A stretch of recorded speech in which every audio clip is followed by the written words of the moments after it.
नमस्कार आदरणीय विद्यार्थी आणि पालक मित्रांनो, खूप सारे विद्यार्थी आणि पालक त्या ठिकाणी वारंवार कॉल करून विचारतात की आजची अपडेट काय आहे. महाराष्ट्र राज्याचे एमबीबीएस बीडीएस साठी रजिस्ट्रेशन चालू आहे, त्याचप्रमाणे ऑल इंडियाचे सुद्धा रजिस्ट्रेशन चालू आहे. तर त्याची लास्ट डेट किती आहे हे सांगण्यासाठी मी आज हा व्हिडिओ त्या ठिकाणी बनवत आहे. कारण खूप सारे विद्यार्थी त्यांच्याकडे शेड्यूल असून सुद्धा त्या ठिकाणी कॉल करून विचारत आहे की सर लास्ट डेट किती आहे. तर थोडक्यात आपण त्या ठिकाणी जाणून घेणार आहोत. ओके, तर या ठिकाणी तुम्ही बघू शकता ऑल इंडिया कोटा एमसीसी जे काही MBBS BDS, okay, MBBS BDS आणि बीएससी नर्सिंग साठी ही प्रोसेस चालू आहे.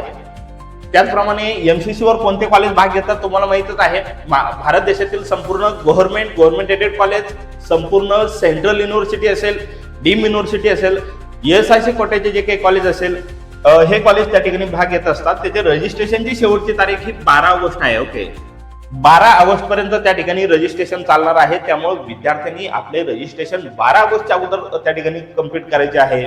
बरेच विद्यार्थी त्या ठिकाणी शेवटच्या दिवशीची वाट पाहतात, परंतु विद्यार्थी मित्रांनो लवकरात लवकर तुमचे रजिस्ट्रेशन कंप्लीट करा, जेणेकरून काहीही वेबसाईटवर तांत्रिक जर त्या ठिकाणी अडचण आले तर त्याचा परिणाम तुमच्या रजिस्ट्रेशनवर होऊ नये. त्यामुळे तुम्हाला त्या ठिकाणी लवकरात लवकर रजिस्ट्रेशन कंप्लीट करायचे आहे. ओके, त्याच्यानंतर चॉईस फिलिंगची जी काही लास्ट डेट आहे ही 13 ऑगस्ट आहे. 13 ऑगस्टच्या अगोदर तुम्हाला त्या ठिकाणी तुमची चॉईस फिलिंग त्या ठिकाणी एमसीसी वर जाऊन कंप्लीट करायची आहे.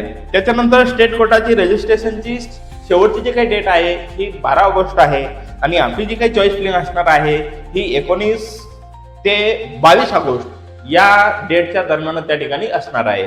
त्याच्यानंतर बरेच विद्यार्थी म्हणतात की आपली काउन्सिलिंग फीस किती.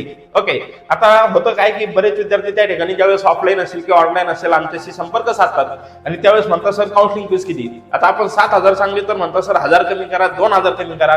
तर विद्यार्थी मित्रांनो त्यापेक्षा आपण सर्वांसाठी याच्यानंतर एक फिक्स आपली काउन्सिलिंग फीस असणार आहे, ती म्हणजे 5,000. ओके, याच्यामध्ये काहीही कमी होणार नाही.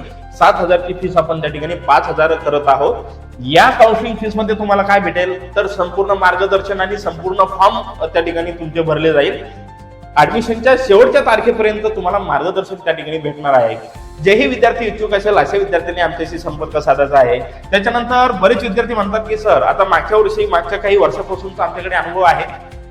बरेच विद्यार्थी म्हणतात सर फक्त एक राऊंड काउन्सिलिंग आम्हाला लावून पाहिजे आहे किंवा तुमच्याकडे जॉईन करायचे आहे. मी तुमचे युट्यूबचे व्हिडिओ बघून त्या ठिकाणी तुमच्या सेंटरला व्हिजिट दिलेली आहे किंवा ऑनलाईन तुम्हाला कॉल करतोय. व्हिडिओ खूप छान असतात.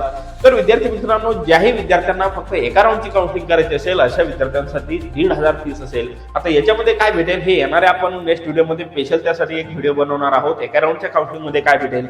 त्याच्यानंतर पेड ग्रुप, महाराष्ट्रामधील हजारो विद्यार्थी, जवळपास मागच्या वर्षी सुद्धा 1,500 प्लस विद्यार्थी आपले त्या ठिकाणी जॉईन झालेले होते आपल्याकडे पेड व्हॉट्सअप ग्रुपला. ओके, आता या ग्रुपवर काय भेटेल तर संपूर्ण मार्गदर्शन तुम्हाला या ग्रुपवर भेटेल. संपूर्ण काउन्सिलिंगची माहिती या ग्रुपवर आपण त्या ठिकाणी टाकत असतो. त्याचप्रमाणे कॉलेजचं फी स्ट्रक्चर असेल, कॉलेजची रँकिंग असेल, काउन्सिलिंगचे जे काही नियम आहे ते नियम सुद्धा त्या ठिकाणी टाकत असतो. तर विद्यार्थी मित्रांनो जेही गरीब होतकरू विद्यार्थी असेल, स्वतः काउन्सिलिंग करत आहे, 5,000 भरू शकत नाहीये, स्वतः फॉर्म भरतायत, फक्त एक मार्गदर्शन त्यांना पाहिजे आहे, अशा विद्यार्थ्यांसाठी अत्यंत महत्वपूर्ण हा ग्रुप आहे. ज्याही विद्यार्थ्यांना हा ग्रुप जॉईन करायचा असेल अशा विद्यार्थ्यांनी त्या ठिकाणी संपर्क साधायचा आहे. व्हिडिओ आवडल्यास व्हिडिओला लाईक करा, चॅनलला सबस्क्राईब करा आणि गरजू विद्यार्थ्यांना हा व्हिडिओ त्या ठिकाणी शेअर करा. त्याचप्रमाणे जर तुमचे काही डाऊट असेल तर कमेंट करून त्या ठिकाणी विचारा. त्याचा 100% रिप्लाय देण्याची जबाबदारी ही आमची आहे. ओके, धन्यवाद.